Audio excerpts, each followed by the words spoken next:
ಸುದ್ದಿ ಇಲ್ಲದೆ ಮೋಡ ಶುದ್ಧಿಯಾಗೋದು, ಸದ್ದಿ ಇಲ್ಲದೆ ಗಂಧ ಗಾಳಿಯಾಗೋದು, ತಂಟೆನೆ ಮಾಡದೆ ಹೊತ್ತುಟ್ಟಿ ಹೋಗೋದು, ಏನೇನು ಮಾಡದೆ ನಾವ್ಯಾಕೆ ಬಾಳೋದು.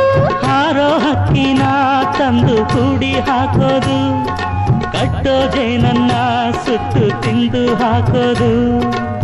ನರಮನುಷ್ಯ ಕಲಿಯಲ್ಲ, ಒಳ್ಳೇದು ಉಳಿಸಲ್ಲ, ಅವ ನಡೆಯೋ ದಾರಿಲಿ ಗರಿಕೇನು ಬೆಳೆಯಲ್ಲ. ಚಿಲಿಪಿಲಿಗಳ ಸರಿಗಮ ಕಿವಿಯೊಳಗೆ, ನೀರಲೆಗಳ ತಕಧಿಮಿ ಎದೆಯೊಳಗೆ. ಬೆಳ್ಳಿ ಹಕ್ಕಿಯಾಗಿ ಹಾರಿ ಹೋಗಿ ನಾವು ಸಂಚಾರ ಮಾಡುವ ಬಾರ. ಆಕಾಶದಾಗ ಯಾರು ಮಾಯಗಾರನು ಚಿತ್ತ